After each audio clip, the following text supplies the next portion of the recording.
Right, apparently I am live. Howdy. Howdy, everybody. I am back with another blog. How is everybody doing? I am fine. I've actually been enjoying the heat wave. And, alright, I'm going to put my headscarf back on because I've taken a picture of my thumbnail. Now my hair can go back under this lovely silk scarf. There's no need for it to be all over my face because it's obviously night time. There's really is no need. So yeah, what am I going to be talking about?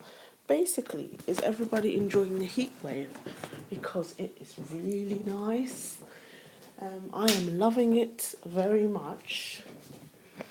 And I really feel that my melanin is supercharged thanks to the sun. And I'm glowing. Everybody's glowing, and everybody's in a strange good mood because of the weather. It really does make a difference. What a bit of tan can do to some people. It can really uplift their moods. And I just think it's great. And I love the fact that the sun goes down very late at night. So, yeah, I feel like everybody's enjoying the weather. How about you? Are you enjoying the weather? Because I sure am. Just going to take a sip of my tea now. Hold on. Right, so I'm just going to go straight into it, into my discussion. It's a really perfect time to have a picnic in London. But one thing I've noticed is the grass is now starting to be a bit dry, and the ground is starting to dry up. It's kind of looking a bit like a very hot country, basically. So, I was used to the nice bouncy green grass, but the grass is now turning into hay, dry. So yeah, where's the sprinklers at? I haven't seen many people sprinkling the grass, and in the park there used to be sprinklers. It's that part of the cuts because our parks are now starting to be quite dry and not as green anymore. So, where have the sprinklers gone? I haven't seen anybody sprinkling the grass. So yeah, just thought I'd mention that. Um, another good news that we've got is that the national football team England are doing really well in Russia. Under the new management of Gareth Southgate, who used to play for Arsenal. I know this because I've got a brother who was an Arsenal fan, and his pictures were all over his door. So I even remember the yellow kit he used to wear, and I think he had a brother, Gareth Southgate. Yeah, because there was two of them in the team, so I always used to wonder why do those two look the same. Yeah, so yeah, that's why I know about him. But he really is a nice guy, and I just think a nice guy running England is making the rest of the team behave in a more positive way. So, a friendly manager is probably the difference, really. These bully boy, pushy managers really bring the worst out of people, don't they? And I just feel like the team is more happier and nicer, and they don't have a negative energy of King, uh, a cocky star player like what was his name, Rooney, when he was in the team. He was treated like God, so it affected the balance of the teams. I feel like everybody's more or less equal in the England team now, and I think it shows in the way they play and why they're winning. So I think that's great, and obviously a nice manager makes a big difference. So I think that's the reason why England are winning. You never know; they just might win the World Cup. They just might, because Gareth Southgate is a nice man, and I honestly believe nice people get good things. So yeah, they just might win it. That's what I think. So what else would I like to go on? Yes, I'd like to talk about Donald Trump.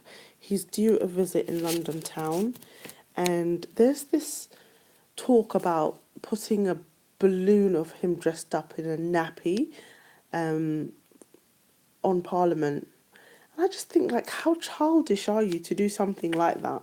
Why would you stick a balloon of Donald Trump wearing a nappy? Basically, this is the Democrats, people that support the Democrats, and the liberal the liberal people here in the UK, are very happy about sticking a nappy, a balloon nappy of Donald Trump over Parliament, and just think it's so childish and pathetic. Why would you do that? Like, seriously. Now, to be honest, I'm not really anti Donald Trump because I just feel like he's a breath of fresh air. He's something different, and I feel like if he's really annoyed these people, um, then I think he's not really that bad. He must be good. But I just think, how low can you be by putting a balloon of the president of USA hanging on a parliament? Very childish. What have you got to prove by doing that? It looks really silly. A picture of him wearing a nappy and what is it? That's babies that suck on. What is it? The dummy. What is that supposed to mean? That they're trying to say that Donald Trump acts like a baby in a nappy, but yeah, they're trying to put that on. I just think that's really, really childish, and I really hope they don't do that because it's not funny. It really isn't. There's no need to do that, and I just can't believe as grown adults that they're even discussing it and trying to get permission for everyone to um to back it. I just think it's sad. Don't do that. Don't put a balloon of Donald Trump as soon as he comes to visit. What is he supposed to see it? And then they're gonna put pictures of his reaction all over the media. Like, how sad! Oh my god. But yeah. So I would like to talk about. I think that Cynthia G has mentioned it. Basically, in America, she feels that Black African American women should not date African American men. They should go for African freshies or black people from another part of the world, like Europe or something.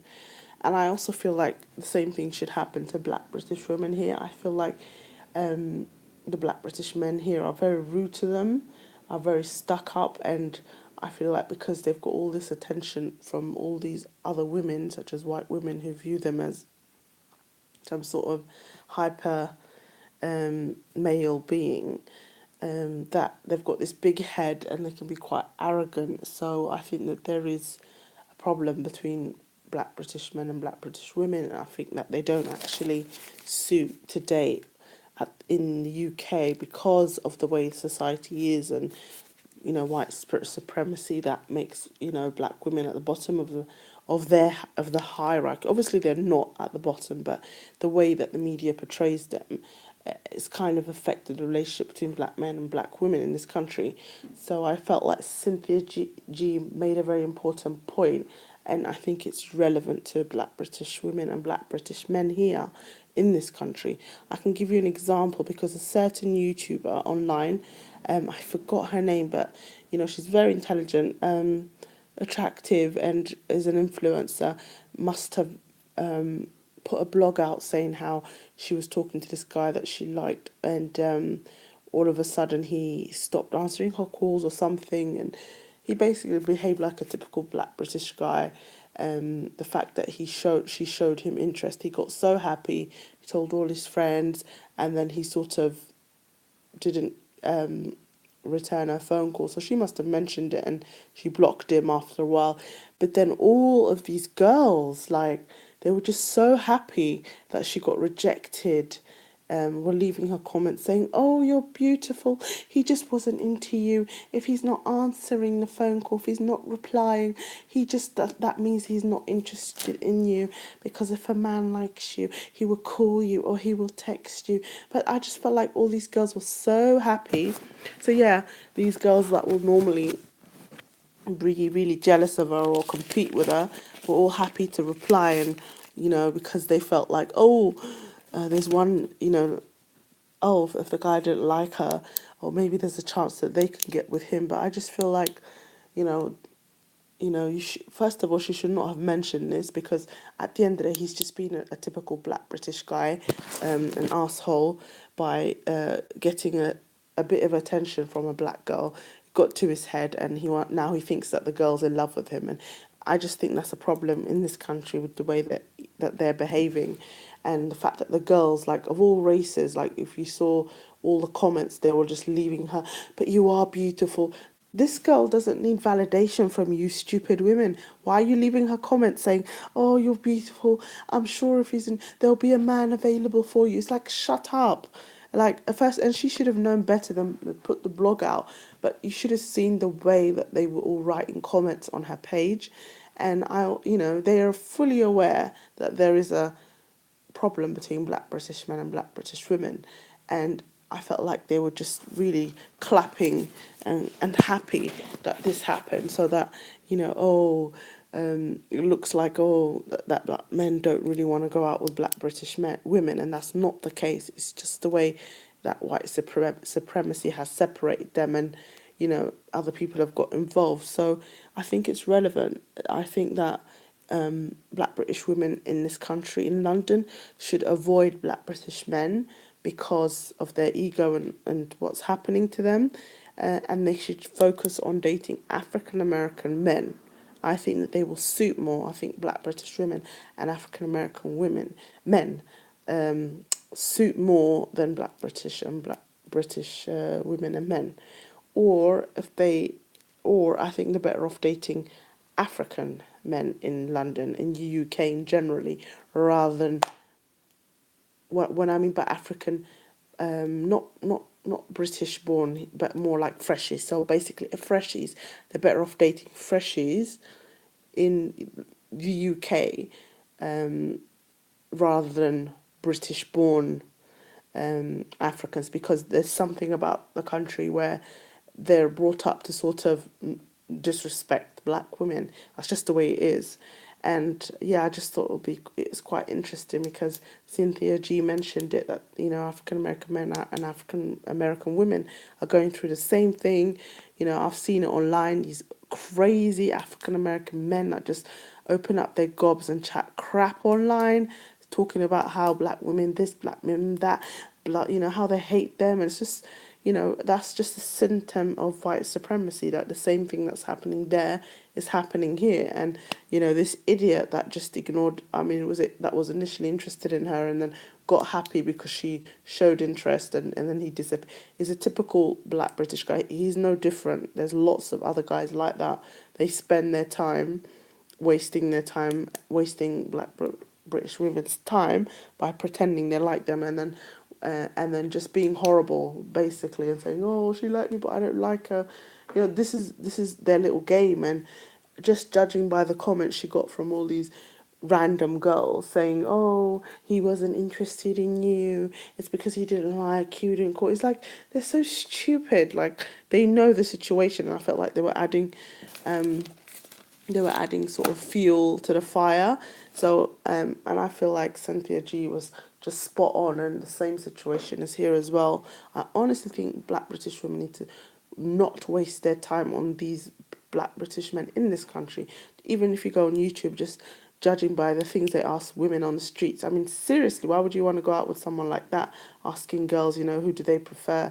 Asking guys who they prefer, white girls or black. Just, they're very juvenile and stupid, and it's just the environment that they've been brought up. And until they're finally woke, I would advise black British women to avoid them. In terms of them dating African American men, I think because they're slightly different, they have more of a chance together. So they won't have that, what's the word, disrespect for each other, because they're different to African American women there. So that's the only way, I think. So if they should really consider moving to America if they meet somebody. And I know I have friends who have, married African American men, and they're having a nice life. That's the only way if you want to get married and meet a guy. So I just thought I'd mention it. And I'd like to then move on to, let's see. Yeah, I was quite surprised earlier on this week, basically, the fact that Chrissy covered Love Island. Can you imagine? I mean, she only covered it because it was trending online, because the whole Samira situation was trending, because woo, any excuse to disrespect black women, that will trend, wouldn't it? Because there's a lot of haters who don't like black women, especially buff ones. So yeah, it was trending online, and Chrissy covered it, and she even had no idea what the program was, but because she saw it trending, she decided to talk about it, and it was so funny because Chrissy was just laughing at the so-called other hot women in Love Island, and she was like, "But the only decent one is Samira," blah blah blah, and then she basically just said how, what it was.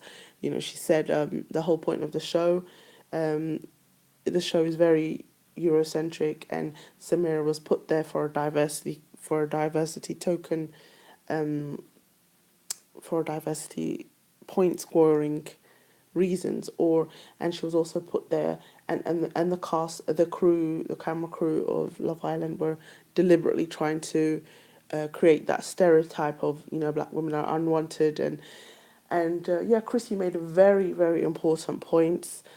She basically said, the people there, like the guys that were in Love Island, if they were outside the show, they would have definitely picked Samira, but because they're in such a large platform, and the way the society was, that they didn't want to damage their careers by picking Samira, because a lot of white women that watch the show will be against them. So politically, that's the reason why they didn't pick Samira, and she felt, and Chrissy felt that, Samira should never have gone in there, just judging by the racial mix of people in Love Island. She clearly was the only black girl there, and there was no diversity, and she should have known from the outset that, she was going to be used as, uh, as the sad, unwanted black girl that they were trying to portray, and that's what they did. And Chrissy made some really valid points that, go where you're loved, don't go where you're hated, and Samira made the mistake of going there. And you should have seen the comments from these randoms that were defending Love Island. The African American people on her Twitter, on her YouTube channel, were just cussing the so-called hot members of Love Island with their plastic surgery face, and they were just laughing at the pool of people, and they were like, "What is going on?" But you should have seen these fake cows on her channel, defending why Samira wasn't picked, and how Samira is not all that. It was a joke. Oh my god, it was a complete joke. And they would put, one of them was like, "Oh, I'm black, and I think Samira is not that pretty anyway. She's got horrible legs," and it's like, you're not black. You're clearly a white person trying to defend Love Island. So yeah, but the African Americans just dissed the hell out of them, and they finally, like, they left her alone. But it was just, there were so many like racist trolls, and it just highlighted, what's happening in the UK, how, how there is a really old school plantation type racism going on, and Love Island proved it. And they tried going there, but they got dissed, and the fact that Chrissy even brought it up just shows. So yeah, I just thought I'd mention that. And this will lead me on to, yeah, why there isn't that many black British startups, Basically, the whole world is going crazy with startups and people starting up their own businesses, but I feel like for some reason in the UK there's not that much black British startup businesses. They're still, trying to work for these racist companies that will never promote you properly or pay you the same rate as your colleagues. In America, there's a massive startup thing going on, with everybody like starting up their businesses, but there isn't that many here. And what's going on? I just think the black British people need to wake up and, create their own startups, create a brand, whatever it is. You can just do it from scratch, just like what they're doing in America. And is that a deliberate thing? I mean, the startup scene here in the UK is it's very much white. Let's be honest, it's very much white industry, who very hipsterish, beard, no socks. There's a few black British businesses, but it's very, very small compared to the community. And just wondered, the way to go forward is to work for yourself because, why should people work in these, racist companies where they're not respected? So, yeah, I just wanted to know what, what you thought about it, what you thought about basically. Why is there such a low black British startup scene? What is stopping them? Do you think they're aware that there is a startup scene going on, like with this whole tech revolution? Mm. Because I actually feel that they're being misinformed and they're not aware of it. If people were aware, then there will be a lot more. But with things like this, you need to promote. And why are they not being promoted about it? If they had promotion, then they would have started up their businesses, and there'll be a lot more.